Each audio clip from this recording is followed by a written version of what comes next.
తాగుతాము అని అన్నవాళ్ళు భారతీయులు 1910లో లేరు ఇక్కడ కూడా. ఇప్పుడు ఆల్మోస్ట్ అదే మొహమాటం పోతే ఇద్దరు చేతులు ఇద్దరు తాగడం ఎన్నిసార్లు. కాబట్టి టీ తాగడంలోనే ఒక చారిత్రక భౌతిక మార్పు వచ్చింది. అదేంటో చూడడం ముందు టీ తాగడం.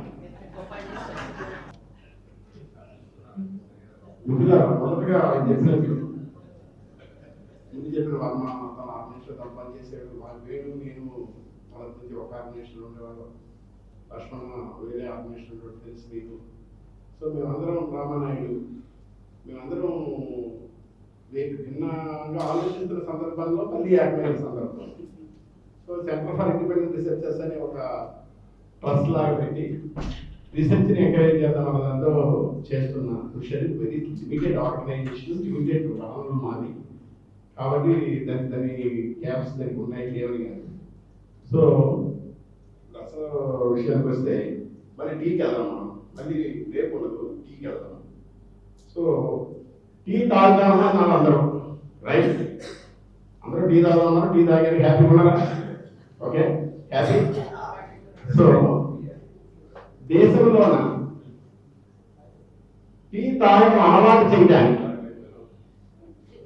ఈ టీ తాగితే మీ కడుపులో జబ్బులు పోతాయి, ఎందుకంటే రేపు మిగులుతుంది, లోపలికి వెళ్తే అన్ని క్రిములు చచ్చిపోతాయి.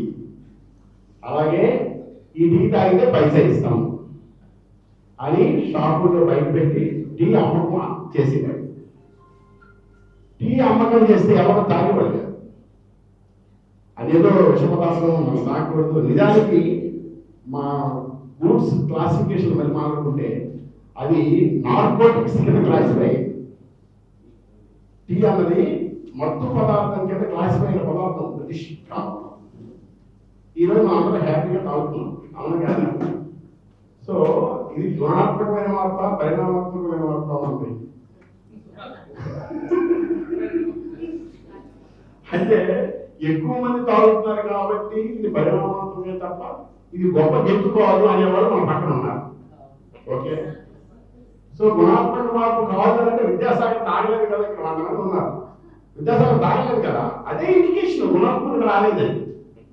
ఓకే, సో స్టాటిస్టిక్స్ అనేవి ఎంత మోసం చేస్తాయో, స్టాటిస్టిక్స్ నుంచే ట్రూత్ కనిపెట్టడం. అది నేను నరోద్దికలకి ఈ మాట చెప్తాడు. స్టాటిస్టిక్స్ లాగే చూస్తే నువ్వేమి ట్రూత్ తీయలేదు. స్టాటిస్టిక్స్ యొక్క అసలు సారాన్ని నువ్వు గ్రహించగలిగితే సిద్ధాంతరీత్యా నువ్వు అప్పుడు ఏదో ఒక దానికి రాదు. అది ఆయన అంటాడు. నేను ఇంతకీ ఈ 3 చాప్టర్లు ఏంటంటే ఇంతవరకు మీరు ఒకసారి రికాపిట్యులేషన్ చేస్తే, అంటే ఒక సింహావలోకనం చేసుకుంటారు దాని నుంచి.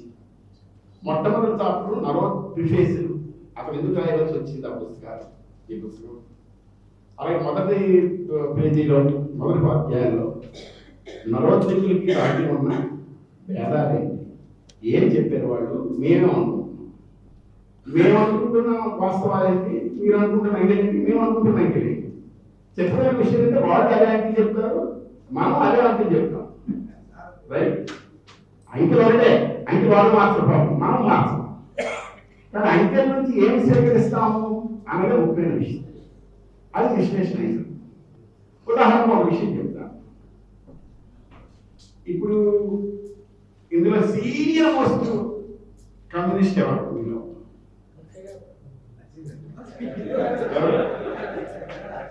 ఎవరు పేరు ఉన్నారా? అచ్చయ్య గారు ఒక్కసారి కనపడతారా? ఒక్కసారి సార్, మీదేముడు సార్? మీదేముడు? ఖమ్మం కనుక్కోరండి. ఎన్ని సంవత్సరాల నుంచి మీకు ఖమ్మం తెలుసా అండి? 60-70 సంవత్సరాలు. 70 సంవత్సరాల క్రితం ఖమ్మం ఇలాగే ఉండిందా? ఏముంది ఖమ్మం అప్పుడు ఖమ్మం ఎలా ఉండింది? రైట్, ఇప్పుడు ఎలా ఉంది ఖమ్మం? అంటే గ్రామాల పట్టలో నుంచి పట్టణాలు ఉద్భవిస్తాయి అనే సూత్రం ఉంది కదా, మనం అది చెప్తున్నాం. వాళ్ళేం చెప్తున్నారు? ఖమ్మం పట్టణం ఒప్పుకోవట్లేదా? ఒప్పుకుంటున్నారు కదా, ఒప్పుకుంటారు సార్ ప్లీజ్. ఖమ్మం పట్టణం కాదని వేయాలని పార్టీ అని కానీ ఎవరైనా కానీ పట్టణం అంటే వాళ్ళకు ఒక పిక్చర్ ఉంది. పట్టణం అంటే వాళ్ళకు ఒక పిక్చర్. ఏమా పిక్చర్? పట్టణం అంటే కొత్త కొట్టట్టాలు నిండిపోయి పెద్ద పెద్ద ఫ్యాక్టరీలు ఉండాలి, ఫ్యాక్టరీలు అందరూ కాకినాక వేసుకుని అందరూ ఎక్కువ కార్మికులుగా. అలా జరగలేదు కాబట్టి ఇది పట్టణం, ఇది పట్టణ అభివృద్ధి కాబట్టి ఇది పట్టణం కానీ పట్టణం పెరిగే తప్ప పట్టణం అయితే మాత్రం మనం పెరిగింది ఏముంది? ఇది క్వశ్చన్. మనం ఖమ్మాన్ని ఎలా క్లాసిఫై చేస్తాం? లెనిన్ ఖమ్మాన్ని ఎలా క్లాసిఫై చేశాడు? లెనిన్ వచ్చేది ఖమ్మం తెలుసా మీకు? లెనిన్ ఖమ్మం వచ్చేది తెలుసా మీకు? ఇప్పుడు కాదు, లెనిన్ పర్సనల్ వచ్చేది ఖమ్మం తెలుసా మీకు? తెలీదా? లెనిన్ ఖమ్మం వచ్చేదని ఒప్పుకుంటారా ఒప్పుకోవట్లేదా? ఈ పుస్తకాల్లో ఒక నగరం ఖమ్మమే. ఓకే, ఆ ఖమ్మం అనే పట్టణాన్ని ఆయన అందరూ వివరిస్తారు. ఎలా వివరిస్తారు? టౌన్, సబర్బు, విలేజ్ మూడుగా వివరిస్తారు. ఇది టౌన్. సబర్బ్ అంటే ఒక 4-5 కిలోమీటర్ల దూరం నుండి మున్సిపాలిటీలో కార్పొరేషన్ ఉండదు. కొంచెం మరికొంత దూరంలో విలేజ్ ఉంది. ఆ విలేజ్ నుంచి ఉదయం పూట కార్మికుడు, ఒక రైతు, ఒక బిడ్డ ఖమ్మం వచ్చి పని చేసుకుంటాడు. ఇక్కడ ఇల్లు ఉండాలంటే కష్టం కాబట్టి 8 కిలోమీటర్ సైకిల్ మీద, బస్సు మీద, ఆటో మీద వెళ్ళిపోయి వెనక్కి పడుకుంటాడు. ఇదంతా ఈ వాస్తవం. వాళ్ళు అని చెప్తారు, మనం అని చెప్తాం.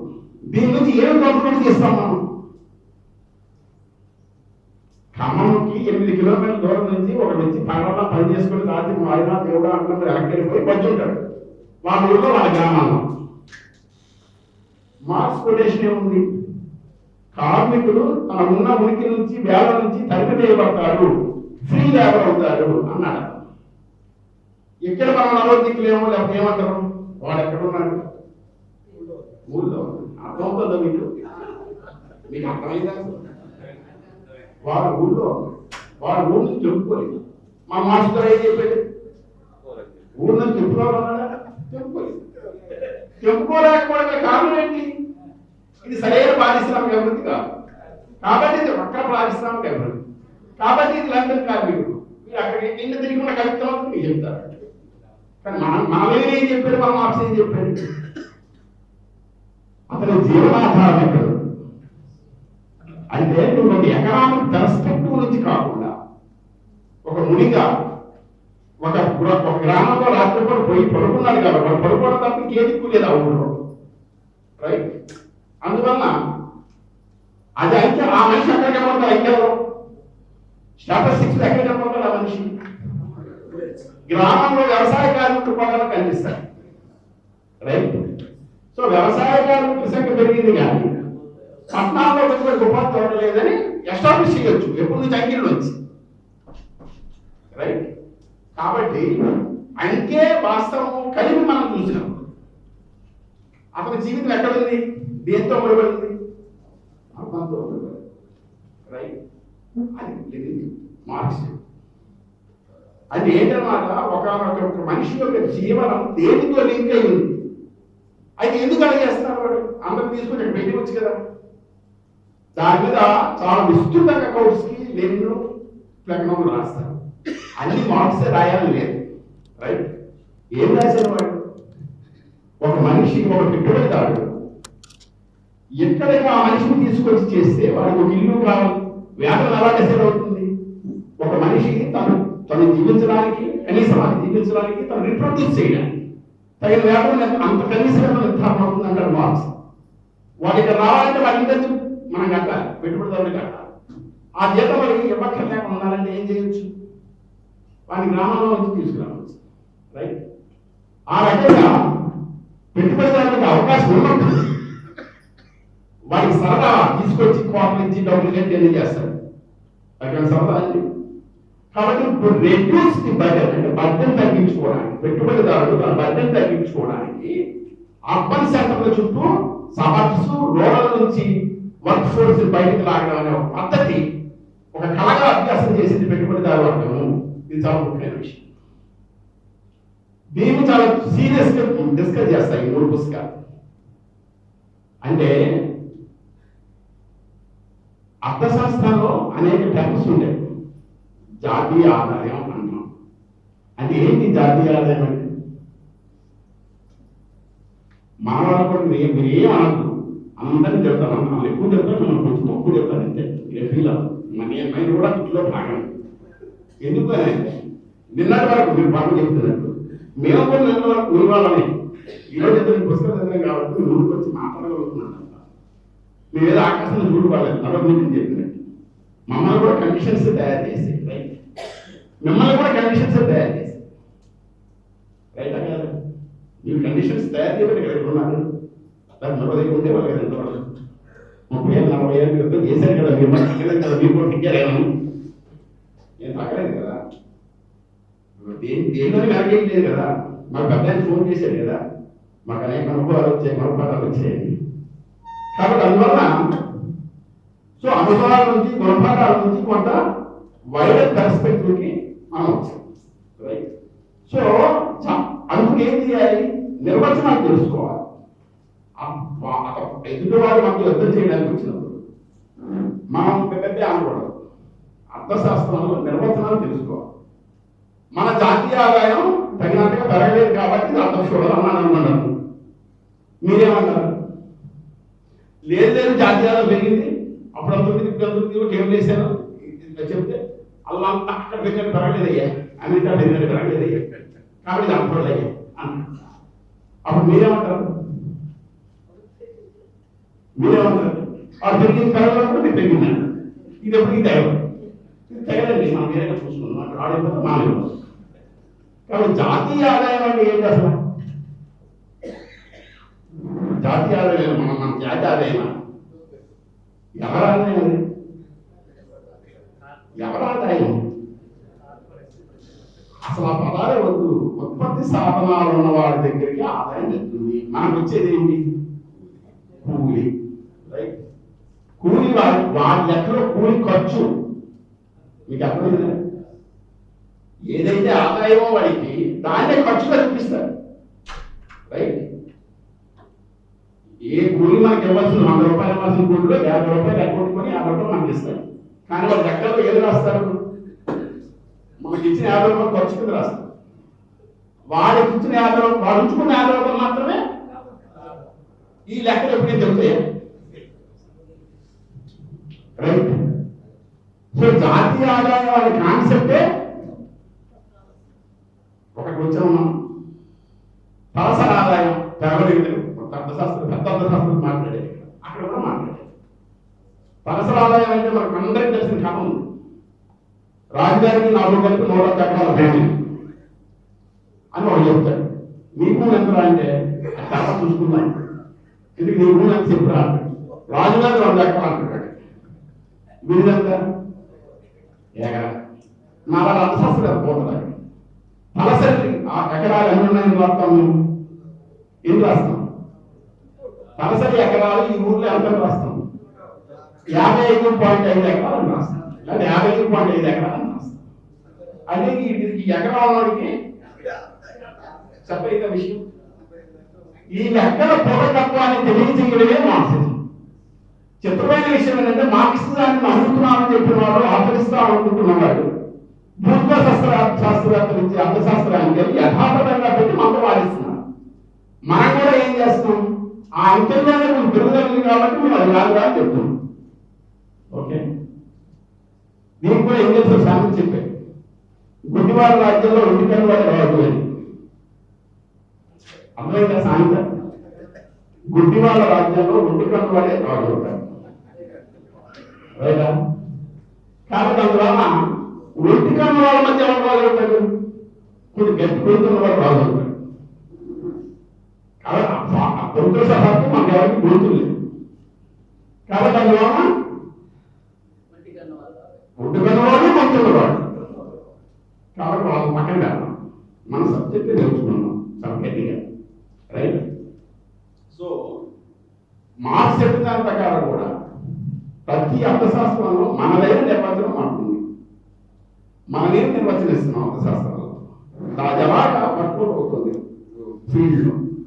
ఉదాహరణకి ఉత్పత్తి అనేది అనాదిగా హ్యాండీక్రాఫ్ట్స్, హస్తకళలు, తర్వాత మ్యానుఫ్యాక్చర్, తర్వాత ఫ్యాక్టరీ ప్రొడక్షన్, ఇట్లా 3-4 దశలు ఉంటాయి. సో ఇక్కడే కాదు, ఎక్కడా కూడా పెట్టుబడిదారీ వ్యవస్థ యొక్క ప్రారంభ బిందువు ఏంటి అని మార్క్స్ చెప్తాడు. కమాడిటీగా మారడం, కమాడిటీగా సరుకు అనేది ఉనికిలోకి వచ్చి సరుకు సర్క్యులేషన్లోకి వెళ్ళడం అనేది పెట్టుబడిదారీ వ్యవస్థ యొక్క ప్రారంభ బిందువు. ఇది అసలు చెప్పింది నిర్వచనం. సో మనం ప్రారంభ బిందువుకైనా వచ్చామా లేదా? వచ్చాం కదా. ఇంత పెద్ద పుస్తకం రాశారు, 613 పేజీలు ఈ మనిషి. ఇందులో ఈయన చెప్పిన ప్రొడక్ట్లు 15. ఈ 15 ప్రొడక్ట్లు మీదే ఆయన ఆధారపడి మొత్తం ఎలా అభివృద్ధి చెందింది చెప్పారు. నిజానికి ఈరోజు 15 ప్రొడక్ట్లు ఉన్నాయా దేశంలో? దేశంలో ఎన్ని ప్రొడక్ట్లు ఉన్నాయి అని తెలుసా వాళ్ళకి? మా డిపార్ట్మెంట్ నెంబర్ ఇస్తుంది. నెంబర్, ప్రతి వస్తువుకి ఒక నెంబర్ ఇస్తుంది. 1వ నెంబర్ నుంచి 99వ నెంబర్ వరకు ఆ నెంబర్లు ఉన్నాయి. అంటే 1 నుంచి 99 కాదు, 1.1, 1.2, అలా 1.99, మరి 1.1, 0.01 అదొకటి, మళ్ళీ 0.99. అంటే 8 నెంబర్లు. ప్రతి ఒక్క నెంబర్కి 8 నెంబర్లు 99 వరకు ఉంటాయి. అర్థమైందని చెప్పింది. ఇప్పుడు ఇది ఎంతవరకు వెళ్ళింది? 99 వరకు వెళ్ళింది. 99, 0.99, 0.99, 0.99. రైటా? లెనిన్ నుండి పిచ్చి ఇప్పుడు చక్కగా 15 సరుకులు తీర్చుతాయి. సరే, ఇప్పుడు మనం ఇన్ని సరుకులు ఉన్నాయని చెప్పడమే మనకు కష్టం. ఇన్ని సరుకుల్లో మనం ఎన్ని సరుకులు వాడుతున్నాం?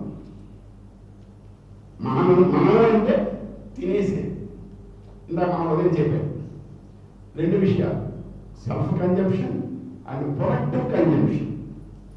అంటే తిరిగి ఉత్పత్తిలోకి వెళ్ళే వస్తువు, మనం తినేసే వస్తువు. ఇదొక్కటే శ్రీరామ మనకి దక్కింది. ఇదొక్కటే మనకు దక్కింది. కార్మిక వర్గానికి దక్కేది సాంఘిక కూడా ఉంది. తినింది తింటా వాసుదేవా అని, అదే మనకి దక్కుతుంది. కాబట్టి ఎవరైనా కడుపు కట్టుకొని అది కూడా తినకుండా మానేశాడంటే వారికి అది కూడా దక్కలేదని అర్థం. రైట్? ఇది ఎవరికి దక్కట్లేదని చెప్పారు నేను. చాలా ముఖ్యమైన విషయం. ఇది దక్కది ఎవరికి అంటే చిన్న తరహా రైతాంగానికి దక్కదు అని చెప్పారు. ఎందుకు చెప్పారు అన్నమాట? అది కోర్సుకి కూడా అదే చెప్తారు. 1 ఎకరాలో 2 ఎకరాల్లో ఉన్న రైతు పొరపాటు తన ఇంట్లో బెండకాయలు పండించాలనుకుంది, అది మార్కెట్కి తీసుకెళ్ళాలనుకుందాం. మీ ఉదాహరణ చెప్పండి. ఆ బెండకాయలో కుళ్ళిపోయిన బెండకాయలు పట్టుకెళ్తారా మార్కెట్కి? మంచి బెండకాయలు పెట్టుకెళ్తారు. మరి ఏం ఉంచుకుంటాడు? ఉంచిపోయిన వాళ్ళు అది తింటాడు. రైట్? అంటే అర్థమైంది. మన ఎందుకు అది వచ్చింది? ఎందుకు మంచి బెండకాయలు అమ్మేస్తున్నాడు? దేనికోసం అమ్ముతున్నాడు?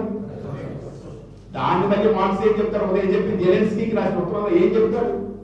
పెట్టుబడిదారీ ఉత్పత్తి సంబంధం అంటే ఆకాశంలో వచ్చి బాసు నేను వచ్చేసాను బాసు అని చెప్పను. నాకు పెట్టుబడిదారీ వ్యవస్థ వ్యవసాయ రంగాన్ని గమనించనక్కర్లేదు. అయితే వ్యవసాయ రంగంపై తన మనీ ఆధిపత్యాన్ని నెలకొల్పితే అది పెట్టుబడిదారీ విధానమే అక్కడ. అంటే నీకు డెఫినేషన్ తెలియకపోతే ఇలా షార్ట్మెంట్ చేయాలి. మనం నిర్వచనం ఏమిచ్చాడు ఆయన? పెట్టుబడి తనకి తానుగా మొత్తం ఆక్రమించకుండా తన యొక్క ఆధిపత్యాన్ని డబ్బు ద్వారా, డబ్బు సంబంధం ద్వారా దాన్ని ఎస్టాబ్లిష్ చేస్తే అది పెట్టుబడిదారీ విధానం యొక్క లక్షణం వ్యవసాయ రంగంలో. రైట్? Got it? సో వ్యవసాయ రంగంలో అది వచ్చిన తర్వాత ఫలితాలు ఏంటి? రైతు తన బెండకాయ తన తినడం, తన మామిడి పండు తన తినడం, తన గేదె పాలు తను తాగడం. వ్యవసాయ రంగంలో వచ్చిన ఏ ఉత్పత్తిని కూడా వాడు తినడం. వాడిని చూసి కింద మన వ్యవసాయ కార్మికులు ఏమనుకుంటారు? ఎందుకు పుట్టాడు రా ఇడు? తినడం తాగడం ఏం చేస్తారు రా డబ్బులు? మరి వెళ్ళిపోయిన మోసుకెళ్ళిపోతాడు ఏంటిరా? General dialogue. కానీ వాడేమనుకుంటాడు రైతు, ఇదేదో ఇంత కష్టపడి చేశారు కాబట్టి 4 రూపాయలు అలా చూసుకుంటే బాగుంటుంది కదా అనుకుంటాడు. రైట్. దీనిలో నుంచి నేను ఏదో పెద్ద ఇండస్ట్రీస్ అయిపోతాను అనుకుంటాడా? అనుకోడు. కానీ అందుకని అది ఏం చెప్తాడు ఈయన కానీ కౌన్సిలీ కానీ చిన్న తరహా పరిశ్రమలు ఉన్నాయి కాబట్టి, చిన్న తరహా వ్యవసాయం ఉంది కాబట్టి ఇది అంత చూడదు అంటున్నారు. చిన్న తరహా ఉత్పత్తి ఉంది కాబట్టి ఇది అంత చూడడం కాదని నేను అంటున్నాను. ఎందుకని చిన్న తరహా ఉత్పత్తిదారుడు తన కాళ్ళు, ఇంకా మీ పిన్న పై మోకాళ్ళు, ఇంకా పై చెప్పం అవన్నీ కోసుకొని తన పనిదినాన్ని పెంచుకొని వాడి దగ్గర పనిచేసే వ్యవసాయం పోయి సాయంత్రం 5 సార్లు అయిపోతాను సరుకు అయిపోతున్నాడు. ఈ రాత్రి చదువుకు అంత వేగం, సూర్యుడు అంత వేగం వెళ్ళిపోకుండా ప్రార్థిస్తుంటాడు. కరెక్టే కదా? చేయండి ఇక్కడ కొంచెం పడకుండా బాగుంటుంది, ఒక 2 సేపు ఏరేస్తాను ఇంకెక్కడో అనుకుంటాడు. ఎందుకని పనిచేసే దినాన్ని పెంచుకుంటూ పోతాడు. కానీ మార్క్స్ ఏం చెప్తాడు, పెట్టుబడిదారు తన ఫ్యాక్టరీలో కాలంలో పని దినాలు పెంచుతున్నా అంటాడు. కానీ వీళ్ళేం చేస్తున్నాడు, ఉత్పత్తి సాధన యాజమాన్య అయ్యుండి తన పని దినాన్ని తానే పెంచుకుంటూ పోతాడు. రైట్. ఈ పని దినాన్ని పెంచుకుంటారు. ఎంత మా మమ్మీ చెప్తున్నట్టు చెట్టు ఎవరు అమ్ముతాడు? ఫ్యాక్టరీలో అమ్ముతాడు. ఫ్యాక్టరీ వాళ్ళు మంచి రేపు డబ్బులు ఇస్తాడు, అది కూడా ఉంటాడు. అది ఏంటన్నమాట, వాడి శ్రమ ఖర్చు కూడా రాకుండా ఫ్యాక్టరీ వాడు తన ఉత్పత్తిని ఎక్స్ప్రోప్రియేట్ చేస్తున్నాడు. That is the sway of capital. పెట్టుబడి యొక్క ఆధిపత్యము అంటాడు మార్క్స్. సో అందువల్ల పెట్టుబడి యొక్క ఆధిపత్యం ఎప్పుడైతే దాని మీద పడిందో ఇంకా అది తన వ్యవసాయం తన సహజ లక్షణాన్ని కోల్పోయింది. రైట్. అక్కడికి వ్యవసాయం చెల్లిందమ్మా. సో ఇప్పుడు పరిశ్రమ కొత్త. మామూలుగా పారిశ్రామిక ఉత్పత్తిదారుడు అనగానే మనకి చిన్న రైతులు ఆత్మహత్యలు చాలా విపరీతంగా మనకి కదిలిస్తాయి. మీరు ఎప్పుడైనా విన్నారా చిన్న తరహా పారిశ్రామిక యజమానుల ఆత్మహత్యల గురించి? విన్నారా? ఏమైనా కన్నీరు కాచారా? ఎప్పుడైనా బయటకు వచ్చి ఊరేగింపు చేశారా? రైతాంగ ఆత్మహత్యలు నివారించండి అని మనం అందరం బోర్డులో తిరిగాం. చిన్న తరహా పారిశ్రామికవేత్తలు ఆత్మహత్యలు ఆపడానికి ఎప్పుడైనా మనం బోర్డుని రాసామా? ఎందుకు మనకంత కక్ష? ఎందుకు చిన్న తరహా పారిశ్రామికవేత్తల మీద కక్ష? ఎందుకు చిన్న తరహా రైతుల మీద ప్రేమ? ఎందుకంటే మన అందరి బ్యాక్గ్రౌండ్ చిన్న తరహా రైతు ఉత్పత్తి విధానం. నీ యొక్క చైతన్యం, నీ యొక్క పదార్థమే నీ చైతన్యాన్ని నిర్ణయిస్తుంది. మనం ఎందుకు రైతాంగానే మనం మునిగిపోతాం? ఎందుకు రైతాంగానే కన్నీరు గారుస్తాం? ఎందుకంటే మన బ్యాక్గ్రౌండ్ మన అబ్బాయిలో వచ్చేసి 2 తరాలు అయితే మన పిల్లలు రైతు ఎవరైనా కన్నీరు కాల్చమంటే వాడేం కాల్చు. ఎవరు చేస్తున్నాడు? ఇష్టం లేదు మాన్యం.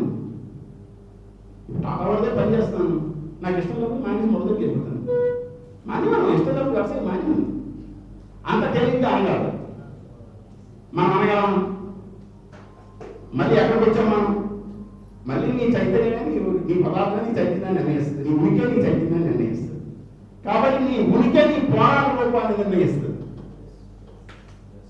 నీ ఉనికి నీ చైతన్యాన్ని, నీ చైతన్యం నీ పోరాట రూపాన్ని నిర్ణయిస్తుంది. నువ్వు సడన్ గా లేచి నా ఉనికి భిన్నంగా నా చైతన్యాన్ని ప్రదర్శిస్తున్నానని నువ్వు అన్నావు, నీ మీద నీతో ఉనికి దానికి ఎంత కోపం వస్తుంది? పార్టీ ప్రయాణికులు కూడా, సపక్ష ద్రోహులు కూడా విన్నారు అనుకుంటాడు. కూడా నిన్న వరకు మన ఇద్దరం ఒకే ఉనికి కదా పోరాటం, ఒకే శక్తి కదా పోరాటం. కాబట్టి అందువల్ల మీరందరూ కూడా శ్రామిక వర్గ సపక్ష పరిచయాలు. కాబట్టి శ్రామిక వర్గ బదులు చిన్న ఉత్పత్తిదారుల వర్గ పరిచయాలు నేను హ్యాపీగా చెప్తాను. రైట్. కాబట్టి అతను అంటున్నది ఏంటి, ఈ చిన్న ఉత్పత్తిదారుడు కూడా ఇప్పుడు ఎవరైనా అతను చెప్పాడు రైతు పారిశ్రామిక ఉత్పత్తి కట్టిలో పెడతాడు. చిన్న ఉత్పత్తిదారు, చిన్న పారిశ్రామిక యజమాని కూడా పెద్ద పారిశ్రామిక కట్టిలో పెడతాడు.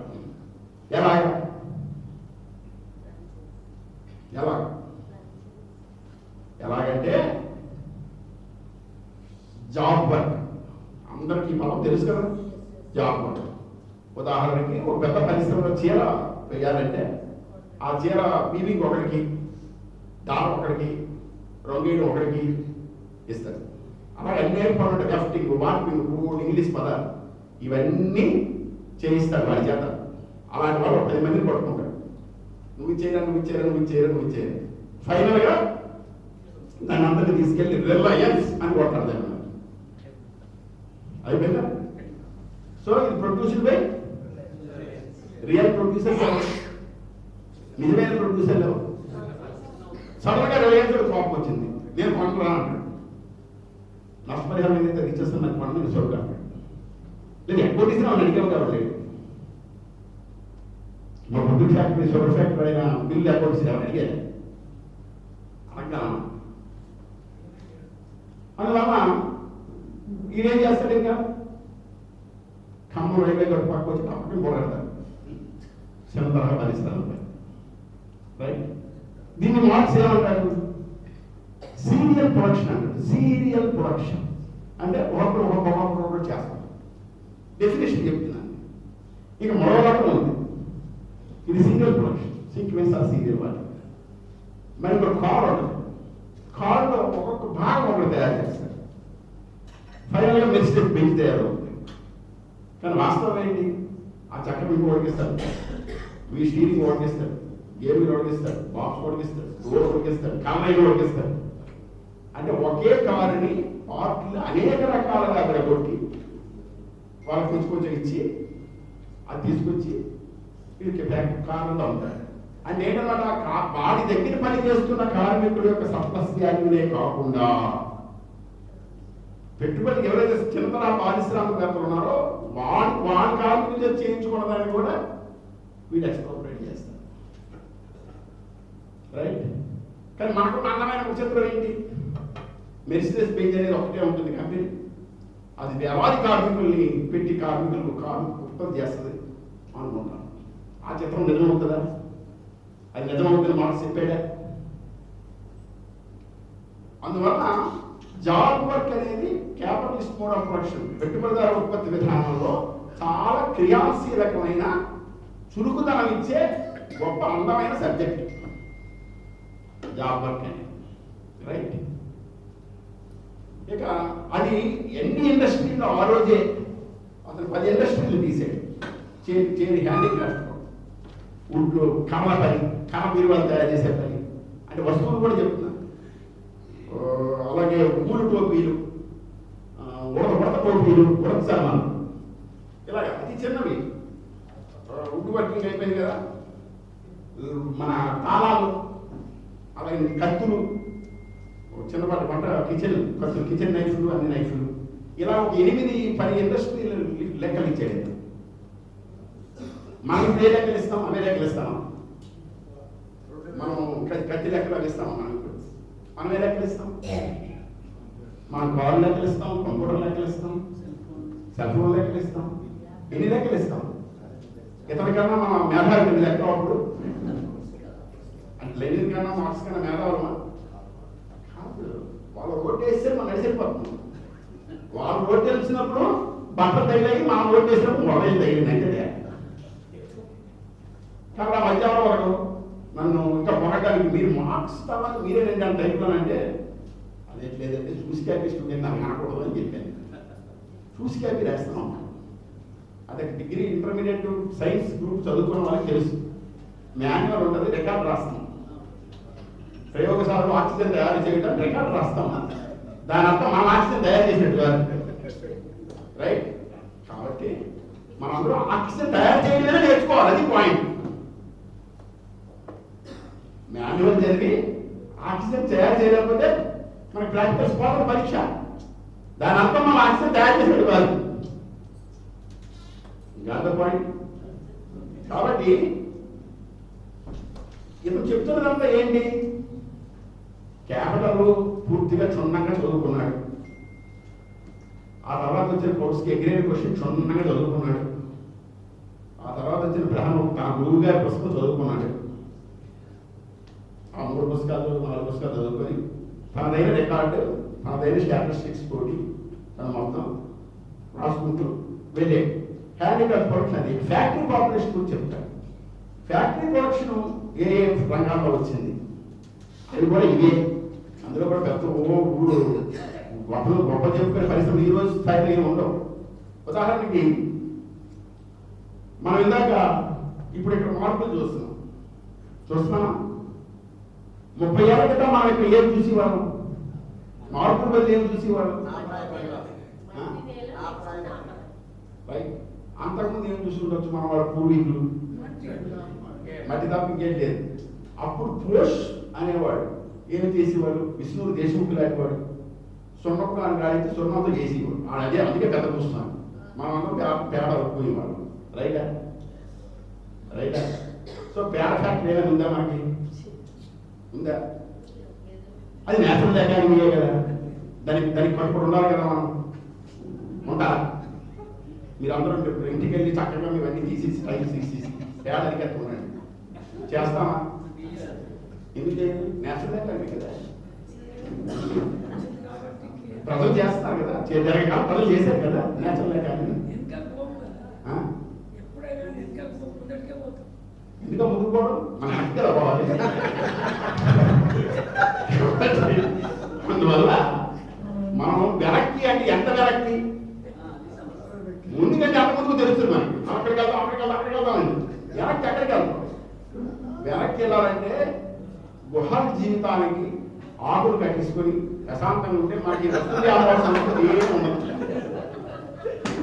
ఈ సరుకుల మాయాజాలంలో మనం ఇరుక్కున్నాం. మనం కూడా చక్కగా జైన మఠస్తుగా ఇంకా జైన మఠాన్ని సేకరిస్తే ఇంకా బాగుంటుంది.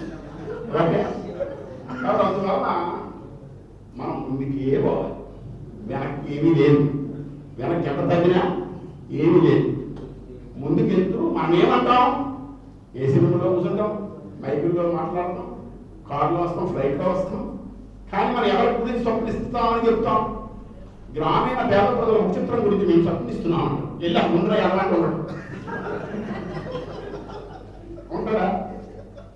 ఇప్పుడు శనీశ్వరుడు చెప్తున్న మేధావులు భారతదేశంలో పాపం మీలాగా వెళ్ళి కష్టపడి యుద్ధాలు చేసి వచ్చినట్టు నేను ఒక మాట మిమ్మల్ని సపోర్ట్ చేస్తున్నామని చెప్పి తిరుగుతున్నారే మేధావులు. ఒకరా తిట్టకూడదు, ఒక్కడైనా పోయి అక్కడ ఉంటాడా?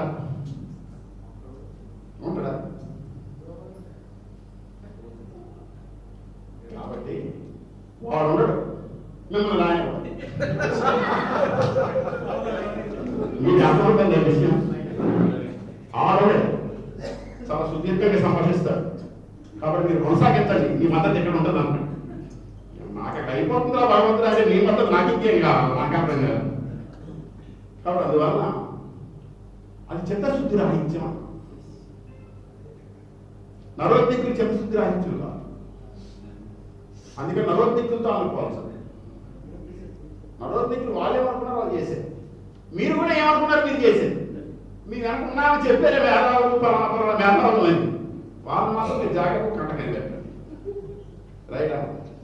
కాబట్టి అందువల్ల కంపల్సరిగా సమాజం పురోగమిస్తుంది అంటాడు మార్క్స్. ఎవరైనా పురోగమన సమాజం దేనికి రిప్లికా చేస్తుంది?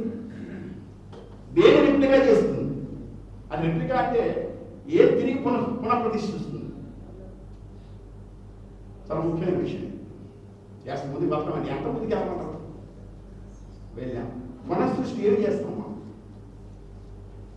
అంత దమ్ము మనకు ఉండాలి, స్వప్నించే దమ్ము ఉండాలి. ఒక విప్లవ చైతన్యం చూసాను ఆయన రాశాడు. ఆయన చెప్పినప్పుడు సెలవు వాట్సాప్లో నిరంతరం ఉంటాడు. అతను స్టేట్మెంట్ ఇచ్చాడు, మొబైల్ అంటే ఎయిడ్స్ వంటిది అంటే. ఏదైనా అర్థం ఉందంటే ఈరోజు ఒక్కరోజు మన మీటింగ్ పెట్టుకుంటున్నాను. ఒక ఎస్ఎంఎస్ కొట్టేసారు మీరు అందరికీ. ఇంతకుముందు బస్సు ఎక్కించి ఆ బస్సు పోస్టర్ ఇచ్చి వాడికి పోస్టర్ ఇచ్చి ఎవడో చూస్తాడేమో భయం పారిపోయి ఇన్ని చేసేవాళ్ళం మనం. ఇప్పుడు జస్ట్ వాట్సాప్ పోస్టర్ పెట్టేయడం రంగారావు గారు అందరూ వచ్చినా లేదే. అంటే టెక్నాలజీ యొక్క అధునాతని మనం ఉపయోగించుకోవాలి కదా. మార్క్స్ ఏం చెప్తాడు మళ్ళీ? Science is a productive force అంటాడు. డెఫినేషన్ విజ్ఞాన శాస్త్రమే ఒక ఉత్పాదక శక్తి. కానీ అది ఎవరి చేతిలో ఉన్నారో వాళ్ళ చేతిలో లేకపోవడం గురించి మనం యుద్ధం చేయాలి. కానీ యుద్ధం చేయవలసింది సైన్స్ మీద కాదు.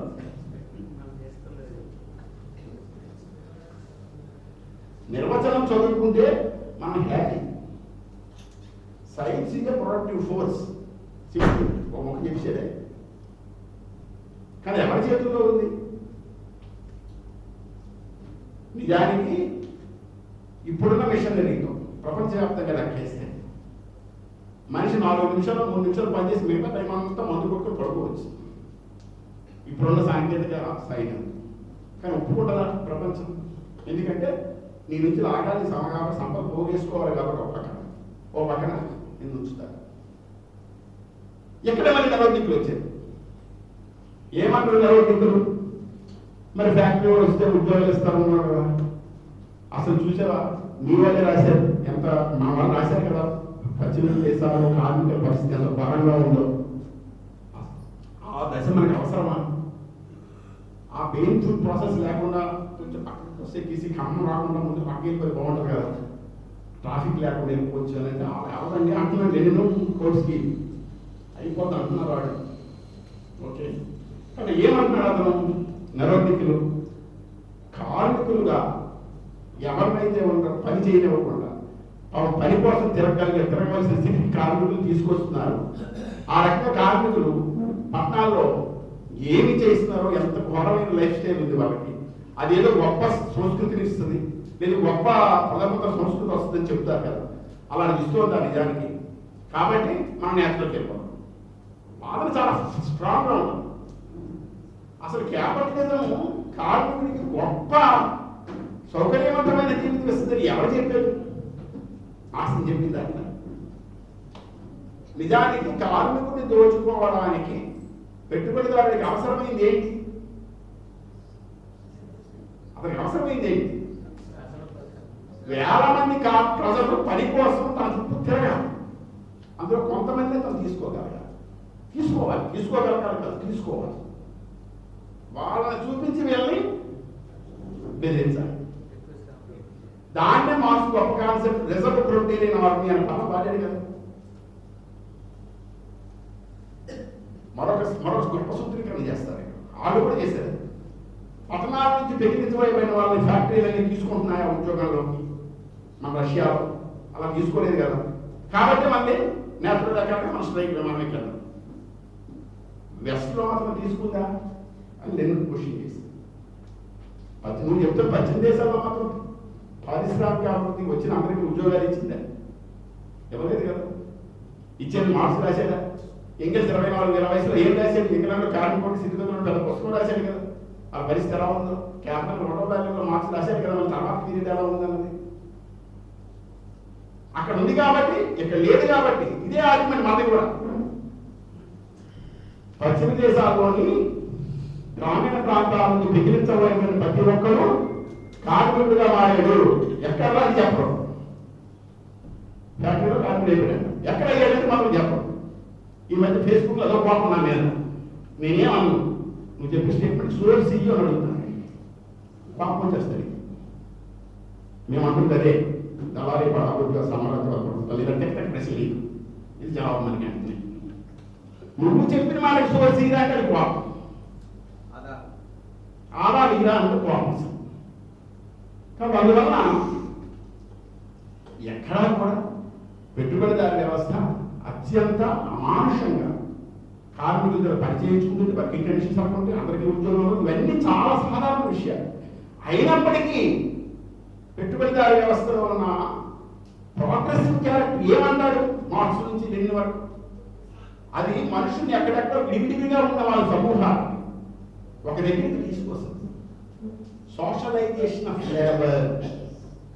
ఇంతవరకు ఎక్కడెక్కడ ఉంటాడు. మీరు గ్రామంలోకి వెళ్ళి ఒక రైతింటికి పోతే అది చాలా అనుమానాస్పదంగా చూస్తారు. వీడు వచ్చేది అర్ధరాత్రి నా కోడిగా పట్టుకెళ్ళిపోతే ఉన్నాయి 11 ఒకటే కోడి, అది పట్టుకుంటే కష్టం కదా అని తర్వాత కోరుకుంటా కోడి కాపాడుతున్నాడు. ఈ దగ్గర పోవడానికి ఏం లేదు. కాబట్టి మరొకటి వచ్చినా ఉన్నది చూస్తారు మామూలు. సోషలైజేషన్ ఆఫ్ లేబర్ అనే పదం అంటే కార్మికుల్లోకి అందరికీ ఒక దగ్గర సంఘటనగా చేసి పని చేయించడం ద్వారా వాళ్ళకు చైతన్యపు శక్తి వాళ్ళకి ఏర్పడుతుంది. అది ఒక్కటే క్యాపిటలిజం తెచ్చే ప్రోగ్రెసివ్ క్యారెక్టర్. దాని అర్థం మేము క్యాపిటలిజం ప్రోగ్రెసివ్ గా ఉంది, మీరు క్యాపిటలిస్ట్ సమర్థకులు అని మనం మాట్లాడితే ఆ విమర్శ తను లెక్కనో ఎదుర్కొన్నాడు, ఆ విమర్శ నిన్ను కూడా ఎదుర్కొన్నాడు. వీళ్ళు భూస్వామ్య వ్యవస్థ మీద జారు మీద కోపంతో ఎక్కడికి వెళ్ళారంటే పెట్టుబడిదారులకు సమర్థకులుగా ముందుకు వచ్చారు అని మాట్లాడుతున్నారు. ఇవన్నీ కొత్త కావు, అన్ని అయిపోయిన డిబేట్లు. కాబట్టి ఫ్యాక్టరీ ప్రొడక్షన్ లో ఆ సమస్యలన్నీ ఉన్నాయని చెప్తున్నారు. ఇక మైగ్రేషన్ చాలా ముఖ్యంగా, మైగ్రేషన్ చాలా మనం వలస వెళ్ళిపోవడం అంటేనే మనకు ఒక విశాల గహన కనబడుతుంది. వాడికి ఒక గోల్ బస్తా, అందులో తపేలలో బెల్లం పిల్లలు చేయబడి నెలలు ఆర్టిస్ట్ పోసేట్లు, ఇది చాలా విశాలకరమైన చిత్రం. అందులో ఏమి ఆ చిత్రంలో తప్పలేదు, కానీ ఆ చిత్రాన్ని మనం ఎలా చూస్తామన్నదే అసలు విషయం. ఆ చిత్రం తప్పు అనట్లేదు, ఆ చిత్రంలో మనం ఎలా చూస్తాం చిత్రాలు అంటే గ్రామీణ ప్రాంతాల నుంచి ప్రజలను ఊడ్చివేసి రెండు రకాలు జరుగుతుంది. ఒకటి ఇంకా దాన్ని లేని మరికొంచెం వ్యాఖ్యానం చేస్తారు, అది వేరే విషయం. కానీ నీకున్న ఉత్పత్తి సాధనాలతో నువ్వు సంపేనకుండా చేయకపోవడం అనేది ఫస్ట్ క్యారెక్టర్. నీకున్న ఉత్పత్తి సాధనాలతో నువ్వు బతికితే నువ్వు అక్కడే ఉంటావు. నీ ఉత్పత్తి సాధనాలతో నువ్వు బతకకుండా చేయడం అనేదే ఫస్ట్ క్యారెక్టర్ పెట్టుబడిదారు కదా. నీకున్న దానితో నేను బతకకుండా చేయకపోవడం, దాన్ని ఏమంటాం మనం? డిస్పొజిషన్. నీ నుంచి నీ దగ్గర ఉన్న పరికరాన్ని లాగేసుకోవడమే. ఎలా లాక్కుంటాడు? ప్రతి ఇంటికి వచ్చి లాక్కుంటాడు. శుద్ధిశానం లాక్కూడదు కదా. ఒక వడ్రంగి పది దగ్గర కత్తులు కథాలు చేసిన వాడు ఒకేసారి తాకవాడు కత్తులు తిప్పితే ఇంక వీడి కత్తికి ఏం తిరుగుతుంది? వీడేం చేయాలి? వీడి కత్తిని పక్కన పెట్టి పోవాలి. అలాగే భారతదేశంలో సాధారణంగా చెప్పుకోవాలంటే గ్రామీణ ప్రాంతాల్లో 12 గుర్తులు ఉండేవని చెప్తారు. అంటే మెయిన్ ఈ 12 గుర్తుల వాళ్ళ యొక్క జీవన విధానాన్ని వాళ్ళ దగ్గర ఉత్పత్తి సాధనం వాడికి పనికి రాకుండా చేయడం ద్వారా ముందు రైతు యొక్క మొత్తం సపోర్టివ్ ఆక్యుపేషన్ అందరినీ అక్కడ తొలగించారు. తర్వాత రైతు మాత్రం ఏం చేస్తారు? అక్కడ ఉంది ఒక చిన్న తరహా రైతు. సో గ్రామీణ ప్రాంతాలలో పాపులేషన్ అనేది వలస పోవడం అనేది పెట్టుబడిదారు విధానం యొక్క అనివార్యమైన సత్యం. మనం చెప్తున్నామంటే అంత పెట్టుబడిదారు విధానం సమర్థిస్తున్నట్టు కాదు, కానీ ఒక ఇన్ఎవిటబుల్ ప్రాసెస్. అది ఒక హిస్టారికల్ ప్రాసెస్, అదొక స్టేజ్. మరి ఫైనల్ స్టేజ్ ఏంటి? మళ్ళీ ఆదిమ ఉత్పత్తి విధానం సామూహికంగా ఉత్పత్తి చేసుకుని సామూహికంగా పంపిణీ చేసుకునేది ఏదైతే ఉందో అది కొరత ఉత్పత్తితో కాదు, ఇప్పుడు వచ్చిన బ్రహ్మాండమైన ఉత్పత్తి శక్తుల అభివృద్ధితో సాగుతున్న ఉత్పత్తిని తిరిగి పునఃపంపిణీ చేసుకోవడం సామాజిక వనరుల గురించి. దాన్ని మనం స్వప్నిస్తున్నాం. నీకు అంత స్వప్నం కలగడానికి భయమేస్తుంది కాబట్టి నా నేచురల్ ఉత్పత్తి విధానాన్ని కాపాడాలని నువ్వు యుద్ధం చేస్తున్నావు. ఏ స్వప్నాన్ని నీకు ఇచ్చారో నీ సిద్ధాంతవేత్త ఇచ్చారని నువ్వు చెప్తున్నావు, ఏం చెప్పట్లా. ఆ స్వప్నానికి నీకు భయం వేస్తుంది కాబట్టి మా నేచురల్ చక్రాన్ని రక్షించండి అని మాట్లాడు. దాన్ని కాపాడండి అంటున్నావు. అవుతుందా? కాపాడు అవుతుందా? ఎందుకు హిస్టారికల్ మెటీరియల్ కూడా ఒక ప్రాసెస్ అని మన సార్ చెప్పింది. అది అయి మిగులుతుంది. అది ఇందులో నుంచి ఏది మనకి పాజిటివ్ ఇందాక చెప్పుకున్నట్టు అబ్బాయిని వాళ్ళని ఐక్యం చేయడం మనకి సులభం. విడివిడిగా విడిపోయిన ఎక్కడో సమూహాలను ఒక దగ్గర మనం ఐక్యం చేయవచ్చు. ఒక వాళ్ళ కల్చరల్ లెవెల్ పెరుగుతుంది అంటారు. మార్క్స్ దగ్గర నుంచి వెళ్ళిన వాడు అర్బన్లో ఉన్న ప్రజల కన్నా టౌన్లోకి వచ్చేసరికి మన పిల్లలు చదువుకుంటారు. ఫస్ట్ స్కూల్లో వేస్తాడు అట్లీస్ట్. వీడు పుట్టకపోతే సిగరెట్ కలుస్తాడు. ఓకే, మామూలు అక్కడ ఎక్కడో తిరిగి కలుపుకొని కొంచెం మంచి మంది వేస్తాడు. ఇలాగ హోమ్ మార్కెట్ డెవలప్ అవుతుంది. రైట్. ఒక సినిమా ఉంది గుంటూరు దేవరకొండ, అర్జున్ రెడ్డి వేశాడు కదా, వాళ్ళ తమ్ముడు ఉంటాడు. వాళ్ళ తమ్ముడు సినిమా హీరోగా గుంటూరు బేస్గా ఒక సినిమా వచ్చింది. అదేంటంటే వాడు ఒక పల్లెటూరులో ఉంటాడు, హోటల్ ఉండదు. ఆ హోటల్లో ఎవరు వచ్చి పేపర్స్ చెప్తారు తప్ప తింటారు. మీరు తప్పకుండా గుంటూరులో ఒక హోటల్ వెళ్తాను అని అనుకుంటే వాళ్ళ ఊళ్ళో వాళ్ళు మా ఊళ్ళో వెళ్ళిపోతామని కన్నీరు కాల్చుకుంటారు. ఆడికి కోపం వచ్చింది, పిచ్చి కోపం కుర్రాడికి. సరే ఉదయం వచ్చి ఇంతవరకు ఏం చేశారు ఇక్కడ పేపర్స్ అయితే అసులు కొట్టే వెళ్ళిపోతుంది. అదే గుంటూరులో అయితే ఆ కూర్చోగానే ఒక దోశ ఆర్డర్ చేస్తారు. ముష్టి 5 రూపాయలు దోశ చచ్చిపోతాం. అక్కడ మనం 40 రూపాయలు అక్కడ దోశ తింటాం. ఓకే, ఆ రకంగా డబ్బులు వస్తాయి. నీ ముష్టి తినేది నువ్వు నన్ను పట్టుకోబడి గుంటెళ్ళిపోతుంది. అని ఈ అర్థంలో ఏంటి, ఒక కన్జ్యూమర్ అంటే ఒకడు తినే వస్తువుల్ని సరుకుని మనం తినవలసిన తిండిని తినడానికి సిద్ధపడతాడు. రైతులు సిద్ధపడాలని మా ఉదాహరణలో చెప్పాను. ఈ వలసే ఒక మార్కెట్ సృష్టిస్తుంది అని నేను నరోద్దికుల్ని ఖండిస్తాను. విశాల గ్రామీణ ప్రాంతాల నుంచి వచ్చిన రూరల్ బేస్ వర్కర్స్ పట్టణాల్లోకి వచ్చిన తర్వాత కనీసం ఒక ఇంట్లో ఉండాలా, ఇంటి దగ్గరికి వెళ్తారు, పని చేస్తారు, వదిలేదు చాలా బియ్యం ఉంటారు కనీసం. అన్ని వలసగా ఖర్చే కదా. ఇదంతా ఎక్కడి నుంచి వస్తుంది అంటే పెట్టుబడిదారుల యొక్క సరుకులకి మార్కెట్ ఏర్పడింది. ఎలా ఏర్పడింది? విశాల గ్రామీణ ప్రాంతాల నుంచి ప్రజలను ముచ్చివేయడం ద్వారానే ఒక పెట్టుబడిదారి సరుకుల చలామణి ఏర్పడుతుంది అంటాడు మార్క్స్ ఎంగెల్స్. ఇది వాస్తవమా కదా, మనం చూస్తున్నామా లేదా?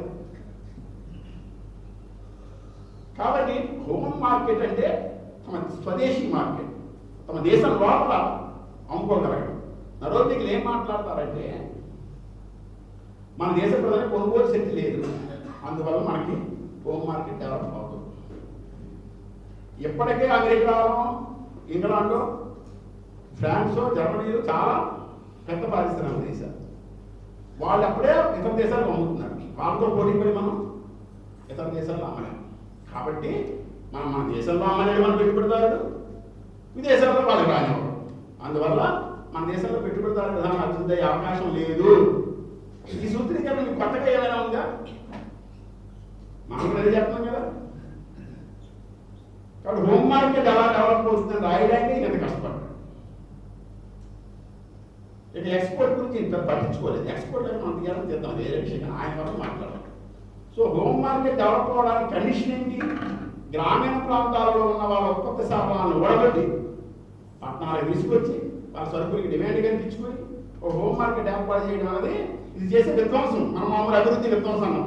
మరి అభివృద్ధి ఏంటి? ఒక సోషలైజ్డ్ లేబర్ ఫోర్స్ తయారవడం అభివృద్ధి. ఇది ఆయన తన 3వ చాప్టర్లో, నేను చెప్తున్న 8వ చాప్టర్లో చాలా క్రిటికల్గా అన్ని అనలైజ్ చేస్తాడు. ఇలా చాలా చెప్పుకోవచ్చు కానీ ఇక్కడ ఆడుతున్నాం. Okay, thank you.